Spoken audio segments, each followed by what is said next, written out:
Hello students, welcome back to Krishna classes. आज हम लोग अपनी क्लास 10th की जो हमारी कंप्यूटर एप्लीकेशंस की सीरीज चल रही थी उसमें अपना लेक्चर 13 देखेंगे, जिसका टॉपिक है E shopping and E reservation.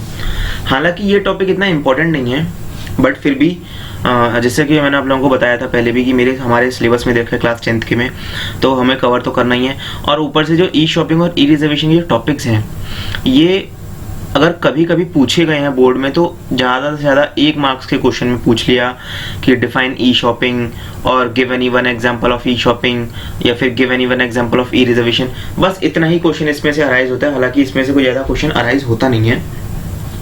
ठीक है, तो एक काम करते हैं, शुरू करते हैं अपनी वीडियो को बिना किसी देरी के। तो जो पहला टॉपिक है वो है ई शॉपिंग। ई शॉपिंग में ई जो है, ई स्टैंड करता है इलेक्ट्रॉनिक के लिए, इट मीन्स इलेक्ट्रॉनिक शॉपिंग। और ई शॉपिंग को अगर मैं ऑन वो बोलूँ शॉर्ट फॉर्म में, तो या तो मैं उसको इलेक्ट्रॉनिक शॉपिंग बोल सकता हूँ या फिर उसको ऑनलाइन शॉपिंग बोल सकता हूँ। ठीक है, तो जहां भी ई शॉपिंग का वर्ड आ गया, इट मीन्स मैं बात कर रहा हूँ ऑनलाइन शॉपिंग की। अगर आप लोगों ने ऑनलाइन शॉपिंग का नाम सुना तो आप लोगों के दिमाग में एक थीम सेट हो जाती है, एक चीज सामने आती है, वो आता है अमेजॉन, फ्लिपकार्ट, पेटीएम आती है। नॉर्मल सी बात है। इवन दो आप क्या, अगर मुझसे भी कोई बात करता है कि मुझे ऑनलाइन कुछ सामान खरीदना है, तो मेरे दिमाग में सबसे पहले क्या आता है, अमेजॉन पे मिल सकता है या नहीं, फ्लिपकार्ट पे मिल सकता है या नहीं। बस सबसे पहले दिमाग में यही घूमती है। क्यों? सबसे ज्यादा फेमस वेबसाइट्स या फिर कहें सबसे ज्यादा जिन वेबसाइट से हम इंटरेक्ट करते हैं, यूज करते हैं, वो अमेजॉन और फ्लिपकार्ट ही है। Is that clear? अब पढ़ लेते हैं कि आखिर में ई शॉपिंग की डेफिनेशन क्या है। Buying and selling of products on the internet. ठीक है, ई शॉपिंग में और ई कॉमर्स में बस थोड़ा सा डिफरेंस है। ई कॉमर्स में क्या होता है कि हम प्रोडक्ट के साथ साथ सर्विसेज को भी बेच सकते हैं या खरीद सकते हैं। हालांकि ई शॉपिंग में केवल और केवल सामान को, किसी प्रोडक्ट को, किसी ऑब्जेक्ट को ही बेचा जा सकता है या खरीदा जा सकता है। इट मीन्स इंटरनेट की हेल्प से किसी भी सामान को बेचा या खरीदा जाए, वो सब किसके अंडर आता है? ई शॉपिंग के under. Buying and selling of products on the internet is known as E shopping. Clear? E shopping दो तरीके से होती है, पहला B2B, दूसरा B2C। B2B stands for business to business and B2C stands for business to consumer. मैं इसका बहुत सिंपल एग्जांपल लेता हूँ। बिजनेस पहले थोड़ा समझा दूं। बिजनेस टू बिजनेस में ये होता है कि एक बिजनेस कंपनी दूसरी बिजनेस कंपनी को अपना प्रोडक्ट बेच रही है। इट मीन्स कोई प्रोडक्ट एक बिजनेसमैन के पास से दूसरे बिजनेसमैन के पास जा रहा है, या फिर एक कंपनी के पास से दूसरी कंपनी के पास। That is called B2B। Next आता है हमारा B2C। B2C में कोई प्रोडक्ट B से, बिजनेस से लेकर कंज्यूमर, कस्टमर के पास जा रहा है। इट मींस कोई प्रोडक्ट बिजनेसमैन की तरफ से, कंपनी की तरफ से डायरेक्टली कस्टमर के पास या फिर उसके कंज्यूमर के पास जा रहा है। That is called B2C। Clear? अच्छा, B2B और B2C में मैं एक बहुत सिंपल एग्जांपल लेता हूँ। एक ही एग्जांपल में दोनों कवर कर दूंगा। कैसे? हाँ, फॉर एग्जांपल एक मेरे पास बाइक है। ठीक, बाइक तो मेरे पास पल्सर बाइक है फॉर एग्जांपल। तो पल्सर बाइक बजाज कंपनी की है। बेसिकली बजाज कंपनी में जितनी भी बाइक्स लगती हैं, वो उन बाइक्स के जो टायर्स होते हैं, वो टायर कहाँ से आते हैं? वो किसी न किसी एक कंपनी से आते हैं। वो कंपनी कौन सी होती है? Tyre company. अब वो टायर कंपनी कोई भी हो सकती है, MRF हो सकती है, राल्को हो सकती है, या फिर कोई भी कंपनी हो सकती है। क्लियर? इट मीन्स टायर वाली कंपनी बजाज कंपनी को अपना सामान बेच रही है। क्लियर? मैं टायर की कंपनी MRF ले लेता हूँ for example. MRF company MRF company Bajaj company को अपना सामान बेच रही है, टायर बेच रही है। It means a product goes from one business to another business. That comes under B2B। That is called an example of B2B। Clear? इसी एग्जांपल को अगर मैं B2C में कन्वर्ट करूं, तो MRF का टायर मैं बजाज कंपनी से ना लेकर मैं क्या करूंगा, किसी भी दुकान से ले लूंगा। तो वो उस दुकान पर वो प्रोडक्ट कहां से आता है? वो सीधे MRF के शोरूम से या MRF कंपनी की तरफ से आता है। इट मीन्स वो जो दुकान वाला है, हालांकि मेन कस्टमर मैं हूं, बट दुकान वाला भी उस कंपनी के लिए एक कस्टमर ही है। देखी जाए, जो प्रोडक्ट ले रहा है, 100 मान लो एक दुकान वाले ने 100 टायर ऑर्डर किए MRF के, तो वो 100 टायर वाला भी तो तरीके से कस्टमर ही तो हुआ उस कंपनी के लिए। तो a product goes from one business to a customer. A product from business to a customer or consumer that comes under B2C or it can be defined as B2C. It means business to consumer. ये example किसका हुआ? Business to consumer. एक tyre जो है tyre company से किसी automobile company के पास जा रहा है, बिजनेस टू बिजनेस। कोई टायर प्रोडक्ट है वो टायर कंपनी से लेकर किसी कस्टमर के पास जा रहा है, दैट इज कॉल्ड B2C। ठीक, ई शॉपिंग में यही दो मेन तरीके होते हैं, दो मेन मेथड्स होते हैं, B2B एंड B2C। अब हम एक काम करते हैं, इसके कुछ एग्जांपल्स देख लेते हैं। पहला एग्जांपल Amazon। अब इसको मैं एग्जांपल में ई शॉपिंग में रखूं या ई कॉमर्स में रखूं, सेम है, दोनों में आता है Amazon। ठीक, Amazon हुआ, फ्लिपकार्ट, ईबे जो है Amazon ऑल ओवर वर्ल्ड काम करती है, फ्लिपकार्ट अभी फिलहाल इंडिया में चल रही है, ईबे ऑल ओवर वर्ल्ड चलती है। ठीक है, all over world in the sense जितने भी पुराने मॉन्यूमेंट्स कह रहा हूं, जितने भी पुराने आर्टिफैक्ट्स होते हैं, रेलिक्स होते हैं, वो आपको ईबे पे इजीली अवेलेबल हो जाते हैं। मतलब जितना भी पुराना सामान जो आपको Amazon पे, फ्लिपकार्ट पे मिल भी नहीं सकता, आप सोच भी नहीं सकते, वो आपको ईबे पे मिल जाता है। ईबे एक तरीके से मैं बोलूं तो OLX का बड़ा फॉर्म है, OLX का एक बड़ा प्लेटफॉर्म है, बड़ा फॉर्मेट है। अलीबाबा.com बेसिकली चाइनीज कंपनी है। ठीक है, यहां मैं किसी को चाइना प्रोटेस्ट वाला सिस्टम नहीं करने वाला हूं, एग्जाम्पल है, एग्जाम्पल के तौर पे लिया है, आप भी इसको एग्जाम्पल के तौर पे लर्न कर लीजिए। अलीबाबा.com। नेक्स्ट इसमें आता है वॉलमार्ट एक ऐसी कंपनी है जिसने फिलहाल में ही फ्लिपकार्ट को खरीदा है। फिलहाल का मतलब अभी फिलहाल रिसेंट कुछ ही में टाइम में, जैसे मतलब शायद इस 2019 में खरीदा आई थिंक फ्लिपकार्ट को। फ्लिपकार्ट के ऑलमोस्ट काफी सारे शेयर्स खरीद लिए हैं वॉलमार्ट ने, क्योंकि फ्लिपकार्ट उस टाइम पे डाउनफॉल में जा रही थी, रिसेशन में थी, तंगी में थी, डूब रही थी कंपनी। तो उस कंपनी के फ्लिपकार्ट के शेयर्स किसने खरीद लिए? वॉलमार्ट ने। इट मींस अब जो फ्लिपकार्ट कंपनी है वो वॉलमार्ट के अंडर आती है। तो ये 5 एग्जांपल मैंने दिए आप लोगों को, Amazon, Flipkart, Walmart, eBay and Alibaba. In examples को आप लोग लर्न कर लीजिए। ये एग्जांपल हो सकता है बोर्ड में पूछ ली जाए, 1 मार्क्स में या आधे मार्क्स में। नेक्स्ट मेरा टॉपिक है ई रिजर्वेशन। ई रिजर्वेशन आज के टाइम पे इतना कॉमन टॉपिक है कि मैं भी करता हूँ, आप भी करते हैं, आपकी फैमिली में हो सकता है कोई भी करता। सही, ऑनलाइन बस की टिकट बुक करना, ई रिजर्वेशन। ऑनलाइन फ्लाइट की टिकट बुक करना, ई रिजर्वेशन। ऑनलाइन ट्रेन की टिकट बुक करना, ई रिजर्वेशन। या फिर online cinema in the sense movie की टिकट बुक करना, ई रिजर्वेशन।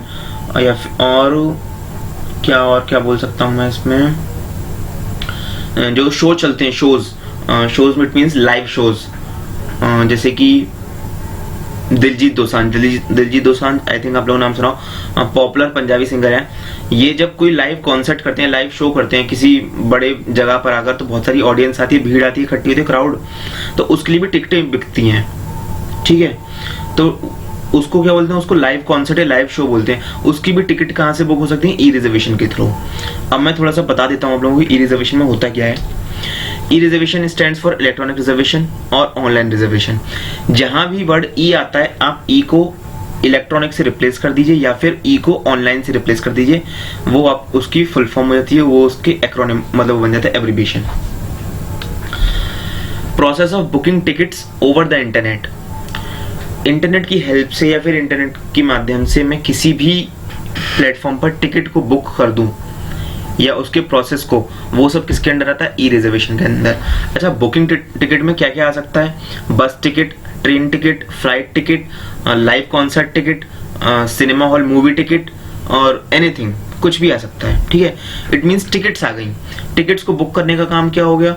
ई रिजर्वेशन का। अगर मैं उसको इंटरनेट की हेल्प से कर रहा हूं तो वो बुकिंग टिकट्स क्या कहलाया जाएगा? E reservation, otherwise not. Is that clear? E reservation का फायदा, सेव्स यूजर्स टाइम। एक यूजर के टाइम को सेव करता है। क्यों? आपको ट्रेन का रिजर्वेशन कराना है, आप गए रेलवे स्टेशन। आप रेलवे स्टेशन गए, आपने देखा लाइन लगी पड़ी है, आपसे आगे 15 लोग और हैं, आपने टाइम लगाया, आधे घंटे बाद आपका नंबर आया, आधा घंटा बर्बाद हो गया। आपको अपने घर से 10 मिनट रेलवे स्टेशन पहुंचने में लगी, 40 मिनट बर्बाद हो गई।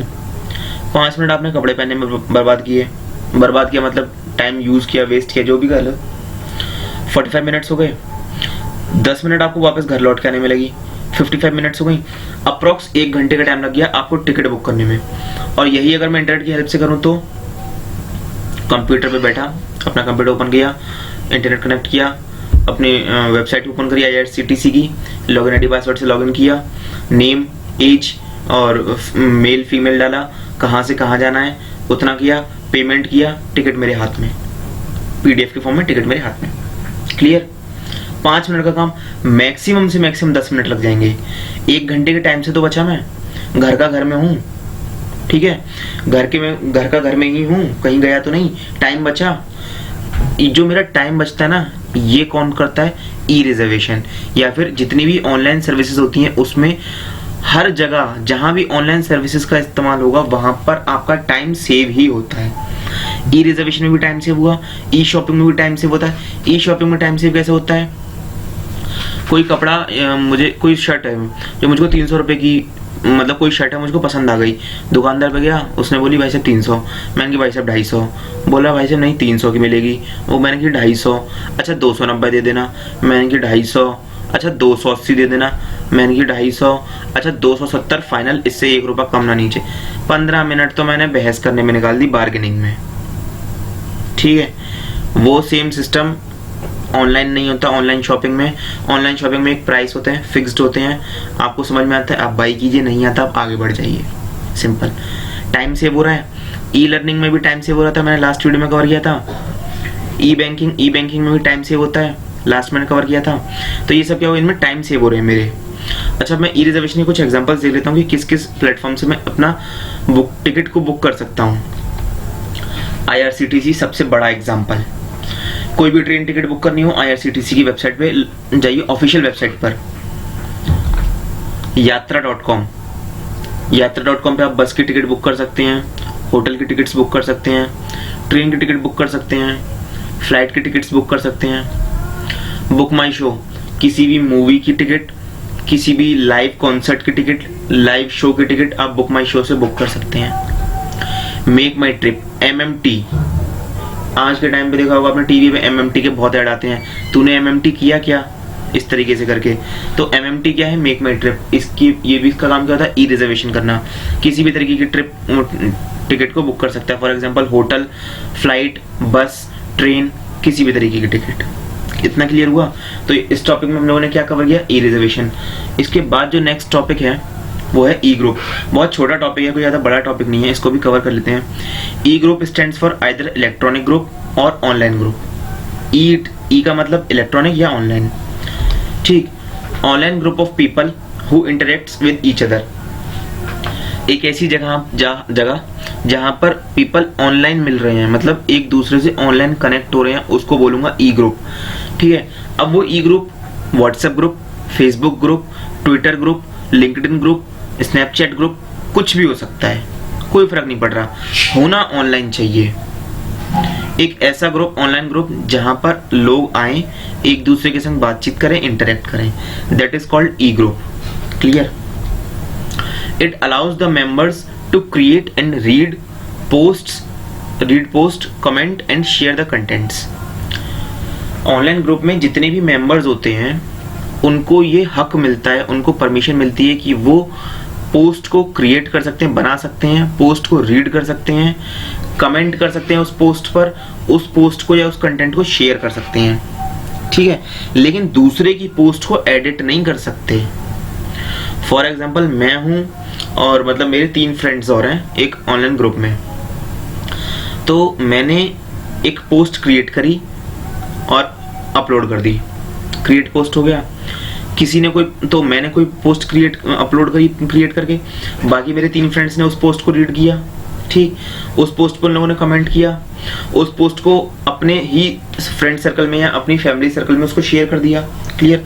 लेकिन बात अगर एडिट करने की आती है कि उसमें कोई मिस्टेक हो गई या कुछ और ऐड करना है या डिलीट करना है, एडिट करना है इन द सेंस, तो बाकी 3 फ्रेंड्स को एडिट नहीं कर सकते क्योंकि उस एडिटिंग की परमिशन उनके पास नहीं है। वो एडिटिंग की परमिशन केवल मेरे पास है। इट मीन्स एडिटिंग की परमिशन केवल उस पोस्ट के क्रिएटर को होती है, जिसने उस पोस्ट को क्रिएट किया होता है, बनाया होता है। ठीक, next point, kind of virtual community और क्लब। एक तरीके से वर्चुअल कम्युनिटी या क्लब है, मतलब कम्युनिटी या क्लब क्या होता है? एक समाज होता है जहाँ पे काफी सारे लोग इकट्ठे होते हैं। ये ऑनलाइन तरीके से होता है इसलिए वर्चुअल है, रियल नहीं है, वर्चुअल है। मतलब लोग एक्चुअली में आकर इकट्ठे नहीं हो रहे हैं, कलेक्ट नहीं हो रहे हैं, एक जगह पे गेट टुगेदर नहीं हो रहा है, बट अपने ही घर रहकर वो वर्चुअली एक जगह पे कलेक्ट हो रहे हैं, इकट्ठे हो रहे हैं। ठीक है, it means it is a kind of virtual community और क्लब। Is that clear? तो आज के टॉपिक में हम लोगों ने 3 चीज कवर करी। पहला E shopping, next E reservation, next E group. I hope आप लोगों को ये 3 टॉपिक्स क्लियर हुए होंगे। इन 3 टॉपिक्स में से एक मार्क्स से क्वेश्चन बन सकते हैं, अगर बने तो बोर्ड में, अदरवाइज ये टॉपिक ज्यादा इंपॉर्टेंट नहीं है, मोस्ट इंपॉर्टेंट नहीं है, मैं इनको लेस इंपॉर्टेंट की कैटेगरी में रखूंगा। एक बार मेरी यूनिट कंप्लीट हो जाए, यूनिट काफी बड़ी है, यूनिट कंप्लीट हो जाए उसके बाद मैं आप लोगों को बताऊंगा कि कौन कौन से टॉपिक इंपॉर्टेंट है, कौन से लेस इंपॉर्टेंट है, कौन से मोस्ट इंपॉर्टेंट है। ठीक है, और अगर आप लोग इस चैनल पर नए हैं तो इस चैनल को सब्सक्राइब कीजिए। मुझे नहीं पता आप लोगों को ये वीडियो पसंद आ रही है या नहीं आ रही है, बट फिर भी चैनल को सब्सक्राइब कीजिए, जिससे कि आप लोगों को नई वीडियोस जो लगातार मैं डालता रहूंगा उसकी नोटिफिकेशन मिलती रहेगी। और इसी के बगल में एक बेल आइकन होगा, बेल आइकन पे क्लिक कर दी ताकि आपको हर नई वीडियो की नोटिफिकेशन मिलती रहे। अगर आप फिर भी इस चैनल पर मतलब नए हैं या आपको मेरी वीडियो पुरानी भी हैं, तो अगर आपको मेरी वीडियो पसंद आ रही है तो आप वीडियो पे लाइक कीजिए, वीडियो को ज़्यादा से ज़्यादा शेयर कीजिए अपने फ्रेंड्स के संग, इधर वो बैचमेट्स हों, क्लासमेट्स हों आपके, या रिलेटिव्स में हों, क्लास 10th में हों, जो भी हो उनके संग शेयर कीजिए। कोई प्रॉब्लम आ रही है, कोई क्वेरी आ रही है तो कमेंट बॉक्स में कमेंट करके मुझसे पूछिए। अच्छा लग रहा है, बुरा लग रहा है, कैसा मैं क्या गलती कर रहा हूँ, जो भी प्रॉब्लम आ रही है आप लोग मुझको बता सकते हैं कमेंट के फॉर्म में। डिस्क्रिप्शन बॉक्स में इस वीडियो के, इस लेक्चर के नोट्स दे रखे हैं, एक लिंक दे रखी होगी गूगल ड्राइव की, उससे पे क्लिक करके आप अपने नोट्स डाउनलोड कर सकते हैं। उसी डिस्क्रिप्शन बॉक्स में मेरा व्हाट्सएप नंबर भी रखा है, अगर आपको कोई क्वेरी है, आप मुझको पर्सनली कांटेक्ट करना चाहते हैं तो व्हाट्सएप नंबर के थ्रू आप मुझको मैसेज करके पर्सनली कांटेक्ट भी कर सकते हैं। फिलहाल इस वीडियो में इतना ही रखते हैं। Thank you students.